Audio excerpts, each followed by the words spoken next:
13 अगस्त 1972 रात के 2 बजे थे। पाकिस्तान के लायलपुर शहर, जिसे आज फैसलाबाद कहते हैं, फैसलाबाद की सबसे खतरनाक जेल में एक अजीब सी हलचल थी। 3 कमरों में 3 भारतीय पायलट थे। तीनों की आंखें खुली थीं, तीनों के दिल तेज धड़क रहे थे, क्योंकि आज वो रात थी जिसके लिए उन्होंने 9 महीने इंतजार किया था। 9 महीने, 270 रातें, हर रात एक ही सपना, भागना। फ्लाइट लेफ्टिनेंट अर्जुन सिंह भाटिया ने धीरे से अपने बेड के नीचे हाथ डाला। उनकी उंगलियां एक पतले लोहे के टुकड़े से टकराईं। यही उनका हथियार था, यही उनकी उम्मीद थी। जेल की दीवार 20 इंच मोटी थी। बाहर 3 टावर थे जिन पर हर वक्त पाकिस्तानी गार्ड्स तैनात रहते थे। बाहर की दीवार पर करंट वाले तार थे और उन तारों के पार एक अनजान मुल्क था, दुश्मन का मुल्क। लेकिन इन तीनों ने तय कर लिया था, मरना मंजूर है, रुकना नहीं। तो क्या वो उस रात भाग पाए? क्या वो कभी घर वापस पहुंचे? यह कहानी सुनने के बाद आपकी रूह कांप जाएगी, क्योंकि यह सिर्फ भागने की कहानी नहीं है, यह उस इंसान की कहानी है जो टूट कर भी नहीं झुका। साल था 1971। पूरा देश एक बड़े बदलाव की कगार पर खड़ा था। पाकिस्तान के 2 हिस्से थे उस वक्त, वेस्ट पाकिस्तान और ईस्ट पाकिस्तान।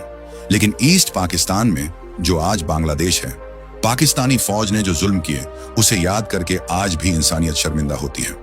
वहां के आम लोगों को उनके ही देश की सेना मार रही थी। औरतें, बच्चे, बूढ़े, कोई नहीं बचा। लाखों लोग जान बचाने के लिए भारत की तरफ भागे।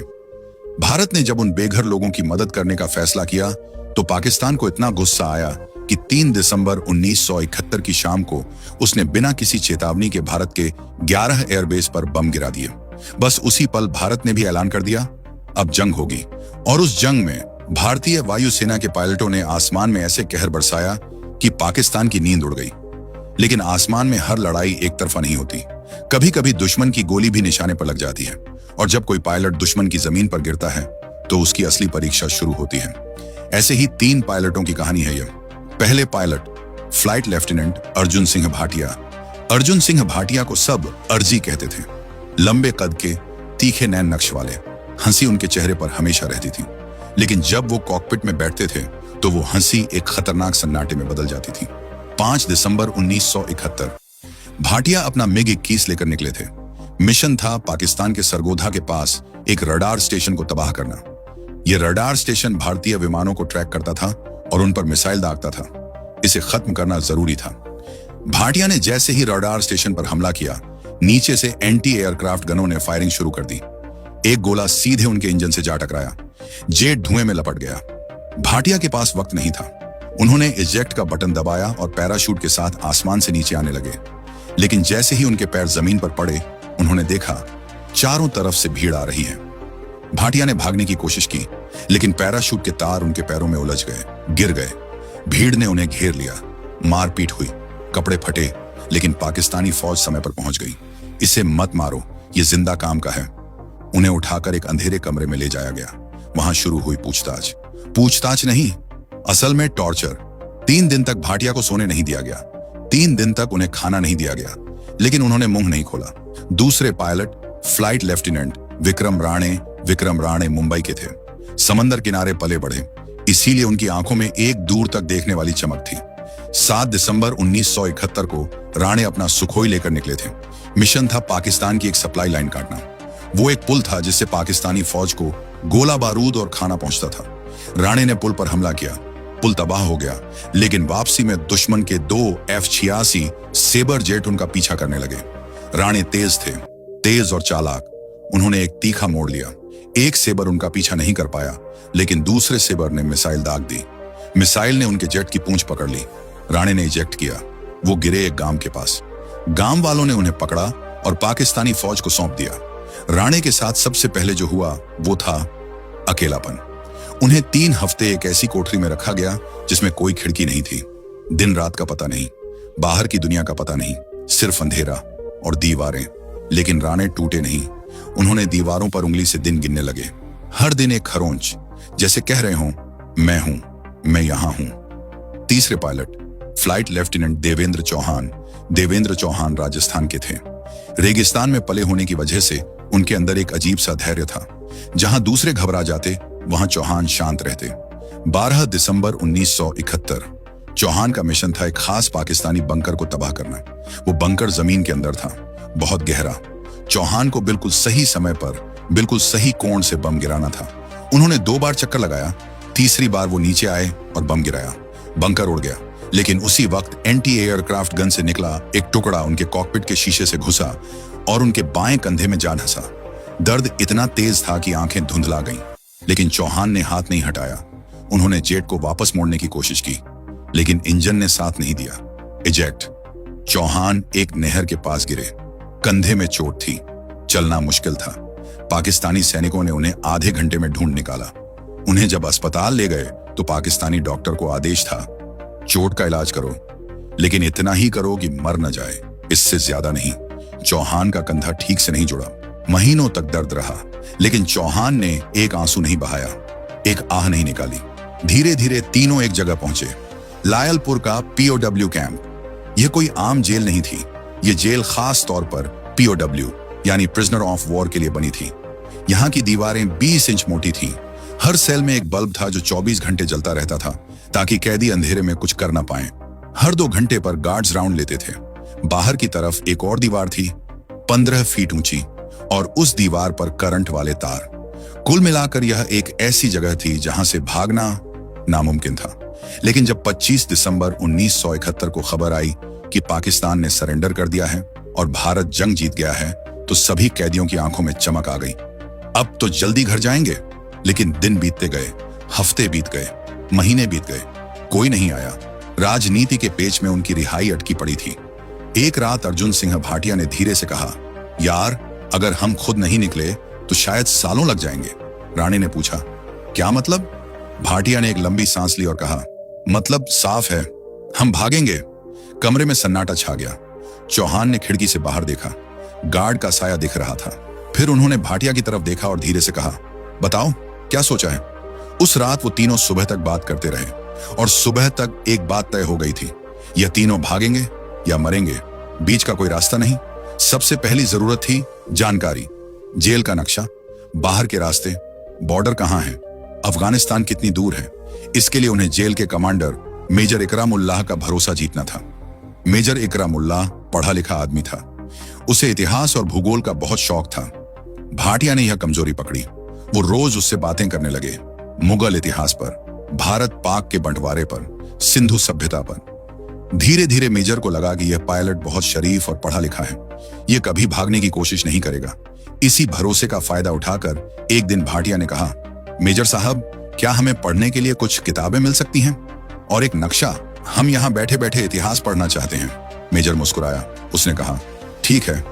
अगले दिन एक पुराना एटलस और 3 किताबें आ गईं। मेजर को जरा भी अंदाजा नहीं था कि वो अपने कैदियों को जेल की चाबी दे रहा है। तीनों ने रात भर नक्शा देखा। भाटिया ने समझाया, देखो, भारत का बॉर्डर नजदीक है, लेकिन वहां दोनों देशों की फौजें आमने सामने हैं, बारूदी सुरंगें हैं, वो रास्ता मौत का रास्ता है। राणे ने पूछा, तो फिर? भाटिया ने उंगली पश्चिम की तरफ रखी। अफगानिस्तान। चौहान ने कहा, लेकिन वो बहुत दूर है। भाटिया बोले, दूर जरूर है, लेकिन वहां के पहाड़ी रास्तों में ना पुलिस है न चेक पोस्ट। वहां कबीले रहते हैं जो पाकिस्तान सरकार को ज्यादा नहीं मानते। हम वहां से छिपते छिपाते निकल सकते हैं। प्लान तय हुआ, रास्ता अफगानिस्तान। अब असली चुनौती थी जेल की 20 इंच मोटी दीवार तोड़ना, बिना किसी औजार के, बिना किसी शोर के, और बिना किसी को पता चले। औजार जुटाना। एक दिन जेल में नलसाज आया पाइप ठीक करने। चौहान उसके पास गए, बातें शुरू की, उसका ध्यान भटकाया, और जब वो नलसाज पाइप की तरफ झुका, चौहान ने फुर्ती से उसकी बेल्ट से एक छोटी छेनी खींच ली। दूसरे दिन एक गार्ड अपना टिफिन छोड़कर किसी काम से चला गया। राणे ने चुपचाप टिफिन से एक मोटा चम्मच निकाल लिया। अब उनके पास थी एक छेनी और एक चम्मच, दुनिया के सबसे पतले हथियार, लेकिन यही उनकी जिंदगी थी। सही सेल चुनना। उन्हें ऐसी सेल चाहिए थी जो जेल की बाहरी दीवार के सबसे पास हो। भाटिया ने एक चाल चली। उन्होंने गार्ड से कहा, यार, हमारे कमरे में चूहे बहुत हैं, रात को नींद नहीं आती, क्या हम उस कोने वाली सेल में जा सकते हैं? गार्ड हंसा। चूहों से डरते हो पायलट साहब? भाटिया ने भी हंसकर कहा, नहीं यार, लेकिन नींद तो चाहिए ना। गार्ड ने सोचा, यह तो बस आराम मांग रहे हैं। उसने हां कर दी। तीनों उस कोने वाली सेल में शिफ्ट हो गए जो जेल की बाहरी दीवार के ठीक पास थी। पहली रात के 12 बजे भाटिया बेड के नीचे घुसे, छेनी उठाई और दीवार पर पहली बार छेनी चलाई। खटाक। बाहर गार्ड के कदमों की आवाज आई। भाटिया रुक गए। दिल की धड़कन तेज हो गई। ऊपर राणे ने खांसना शुरू किया, जोर से, लंबी खांसी। गार्ड रुका, फिर आगे चला गया। भाटिया ने राहत की सांस ली और फिर से शुरू किया, धीरे धीरे, बहुत धीरे। हर रात बस थोड़ा सा काम होता था। रात 12 से 1 बजे तक, सिर्फ 1 घंटा। उससे ज्यादा जोखिम था।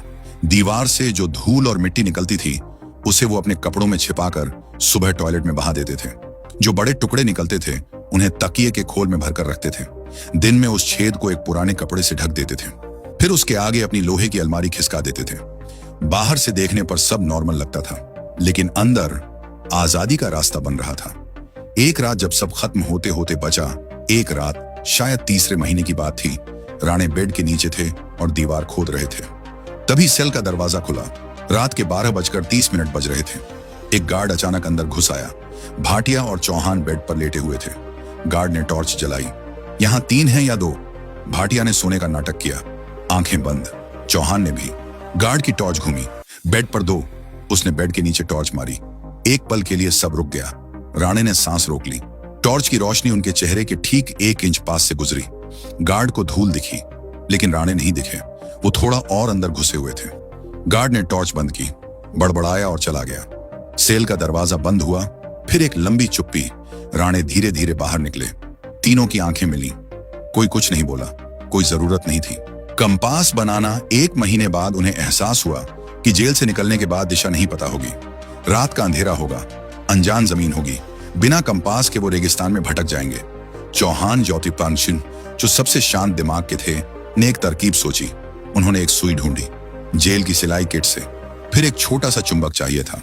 उन्होंने जेल में मिले एक पुराने ट्रांजिस्टर रेडियो के अंदर से, जिसे गार्ड ने उन्हें सुनने के लिए दिया था, एक छोटा मैग्नेट निकाला। उस मैग्नेट पर सुई को 200 बार रगड़ा। फिर उस सुई को एक कागज की नाव पर रखा और पानी के कटोरे में तैराया। सुई उत्तर की तरफ मुड़ गई। बस, कंपास तैयार। जेल के अंदर भेस बदलना। जेल में हर महीने कुछ पैसे मिलते थे। इन्हीं पैसों से उन्होंने टुकड़ों में सामान इकट्ठा किया, सूखे मेवे, बिस्कुट, एक छोटी टॉर्च और सबसे जरूरी, पठानी सूट। जेल के दर्जी को कहा गया कि 3 पठानी सूट सिलो। दर्जी ने पूछा, क्यों? भाटिया ने कहा, यहां ठंड बहुत है, ऊपर से कुछ पहनना है। दर्जी ने सिल दिए। उसे नहीं पता था कि वो 3 भारतीय पायलटों के लिए पाकिस्तानी भेस तैयार कर रहा है। 9 महीने बाद, सितंबर 1972, एक रात बादल घिर आए, तेज हवा चली और फिर बारिश शुरू हुई, मूसलाधार बारिश। भाटिया ने राणे को देखा, राणे ने चौहान को देखा। तीनों की आंखों में एक ही बात थी। आज रात उन्होंने पठानी सूट पहने, सामान समेटा, कंपास उठाया। भाटिया ने आखिरी बार उस सेल को देखा जहां 9 महीने गुजारे थे। दीवार पर खरोंचें थीं जो राणे ने दिन गिनने के लिए की थी। 270 खरोंचें, 270 रातें। भाटिया ने धीरे से कहा, चलो। बेड हटाया, अलमारी खिसकाई, कपड़ा हटाया और वो सुरंग सामने थी। 20 इंच मोटी दीवार में बना एक इंसान के गुजरने जितना छेद। 9 महीने की मेहनत, 270 रातों का पसीना। भाटिया ने आखिरी ईंट धीरे से बाहर धकेली। बारिश की आवाज में ईंट के गिरने की आवाज डूब गई। बाहर ठंडी हवा का एक झोंका अंदर आया। पहले राणे निकले, रेंगते हुए, फिर चौहान। उनके कंधे में अभी भी दर्द था, लेकिन वो बाहर आ गए। आखिर में भाटिया। जैसे ही भाटिया बाहर निकले, उन्होंने देखा दीवार के ठीक बगल में एक गार्ड चारपाई पर था। बारिश में उसने अपने ऊपर एक कंबल ओढ़ा हुआ था। वो सो रहा था या सोने का नाटक कर रहा था। तीनों ने एक पल एक दूसरे को देखा और भागे, तेज, जितनी तेजी से भाग सकते थे। पीछे जेल की दीवार थी, सामने पाकिस्तान का अंधेरा। पहला पड़ाव, खेत। जेल के पीछे सरसों और गेहूं के खेत थे। तीनों खेतों में घुस गए। कपड़े भीग चुके थे, कीचड़ जूतों में भर गया था, लेकिन रुकना मौत था। पीछे से सायरन बजा। जेल में भगदड़ मच गई थी। कोई चिल्लाया, कैदी भाग गए। टॉर्चें जल गईं, गोलियां हवा में चली, लेकिन बारिश ने उन्हें ढाल दी। बारिश ने उनके पैरों के निशान मिटा दिए, आवाजें दबा दी और अंधेरे ने उन्हें छिपा लिया। करीब 1 घंटे तक वे भागते रहे। फिर एक नाले के पास रुके। भाटिया ने कंपास निकाला। सुई हिल रही थी। बारिश की बूंदों से पानी कांप रहा था, लेकिन उत्तर दिख रहा था। उन्हें पश्चिम की तरफ जाना था, अफगानिस्तान की तरफ। वे फिर चल पड़े। अब भागना नहीं था। भागने वाला आदमी जल्दी पकड़ा जाता है, चलने वाला आदमी भीड़ में खो जाता है। सुबह होने लगी। दूर एक छोटा सा गांव दिखा। तीनों ने फैसला किया, गांव में सीधे नहीं घुसेंगे, पहले देखेंगे, फिर रास्ता चुनेंगे। गांव के बाहर एक बूढ़ा आदमी बैठा था। उसके पास एक बैलगाड़ी थी। भाटिया ने धीरे से कहा, उससे रास्ता पूछते हैं। राणे ने कहा, ज्यादा मत बोलना, लहजा पकड़ लेंगे। भाटिया अकेले आगे बढ़े, बाकी दोनों पीछे रुक गए। बूढ़े ने ऊपर देखा। भाटिया ने सिर झुकाकर सलाम किया, कहा, चाचा, शहर का रास्ता किधर है? बूढ़े ने घूर कर देखा, फिर बोला, कौन से शहर? भाटिया अटक गए। शहर का नाम उन्हें पता नहीं था। पीछे झाड़ियों में राणे ने हाथ उठाया, पश्चिम की तरफ इशारा किया। भाटिया ने तुरंत कहा, पश्चिम वाला शहर। बूढ़ा कुछ सेकंड तक देखता रहा, फिर उसने हाथ से रास्ता दिखाया, उस तरफ जाओ, सड़क मिलेगी। भाटिया ने शुक्रिया कहा, ज्यादा कुछ नहीं बोला। वो वापस झाड़ियों में आए। राणे ने पूछा, शक तो नहीं हुआ? भाटिया ने कहा, पता नहीं, लेकिन रुकना नहीं है। तीनों खेतों के किनारे किनारे सड़क की तरफ चल पड़े। करीब आधे घंटे बाद वे एक कच्ची सड़क पर पहुंचे। सड़क पर थोड़ी दूर एक ट्रक खड़ा था। ड्राइवर बोनट खोलकर कुछ देख रहा था। भाटिया ने कहा, यही मौका है, ट्रक में छिप जाते हैं। वे धीरे धीरे ट्रक के पीछे पहुंचे। पीछे तिरपाल पड़ा था। तीनों उसके अंदर घुस गए, सांस रोककर लेट गए। कुछ मिनट बाद ड्राइवर वापस आया, बोनट बंद किया और ट्रक चल पड़ा। अंदर तीनों चुप थे। अगर ड्राइवर ने पीछे देखा तो सब खत्म, अगर किसी चेक पोस्ट पर रुक गया तो सब खत्म। लेकिन किस्मत ने साथ दिया। ट्रक बिना रुके चलता रहा। करीब 2 घंटे बाद ट्रक एक कस्बे के बाहर रुका। ड्राइवर उतरा और ढाबे की तरफ चला गया। भाटिया ने धीरे से तिरपाल उठाया, बाहर देखा, रास्ता साफ था। तीनों चुपचाप नीचे उतरे, फिर सड़क के किनारे किनारे आगे बढ़े। अब उन्हें बस अफगानिस्तान की तरफ बढ़ते रहना था, लेकिन किस्मत हमेशा साथ नहीं देती। दोपहर तक वे एक बड़े चौराहे पर पहुंचे। वहां पुलिस की जीप खड़ी थी। 2 पुलिस वाले चाय पी रहे थे और उनके हाथ में अखबार था। उस अखबार के पहले पन्ने पर लिखा था, भारतीय युद्धबंदी फरार। तीनों के चेहरे पीले पड़ गए। अब पूरा पाकिस्तान उन्हें ढूंढ रहा था। भाटिया ने तुरंत सिर नीचे किया। तीनों सड़क किनारे बैठ गए, जैसे आम मुसाफिर बैठते हैं। राणे ने धीरे से कहा, अब क्या? भाटिया ने कहा, अभी मत चलो, चलोगे तो दिखोगे, बैठे रहो। करीब 15 मिनट वे वहीं बैठे रहे। पुलिस वाले चाय पीकर जीप में बैठे और चले गए। भाटिया ने कहा, अब पुलिस जीप दूर निकल चुकी थी। तीनों धीरे से उठे और दूसरी सड़क पकड़ ली। अब रास्ता और मुश्किल था। सामने सफर लंबा और खतरनाक था। न खाने का भरोसा, न पानी का भरोसा, न रास्ते का भरोसा। 3 दिन तक वे छोटे छोटे गांवों से बचते हुए चलते रहे। दिन में छिपते, रात में चलते। यही उनका नया नियम बन गया था। एक रात उन्हें दूर से गाड़ियों की आवाज सुनाई दी। सड़क पर सेना की गाड़ियां जा रही थीं। वे तीनों झाड़ियों में दब गए। एक जवान ने टॉर्च झाड़ियों की तरफ मारी।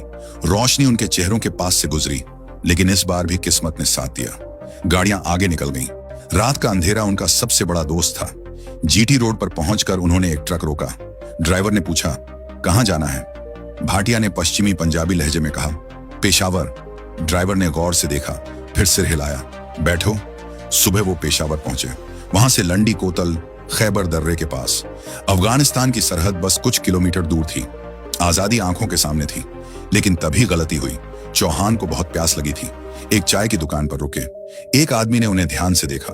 उनके जूते पुराने थे, जेल के। उनकी भाषा में एक अजीब सा मेल था। उस आदमी ने पास आकर पंजाबी में पूछा, कहां से आ रहे हो भाई? भाटिया ने कहा, पेशावर एयरबेस से। तो आईडी दिखाओ।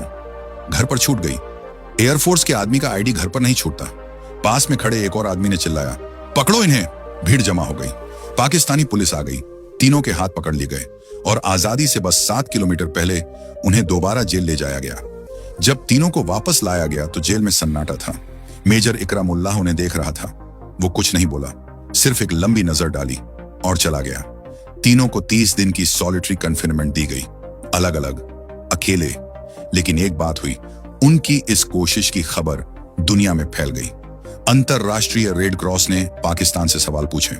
भारत सरकार पर भी दबाव बढ़ा और आखिरकार दिसंबर 1972 में पाकिस्तान के राष्ट्रपति जुल्फिकार अली भुट्टो ने ऐलान किया, सभी भारतीय युद्धबंदियों को रिहा किया जाएगा। जिस दिन तीनों वाघा बॉर्डर से भारत की तरफ आए, उस दिन उनके पैरों के नीचे की जमीन कांप रही थी इमोशन से।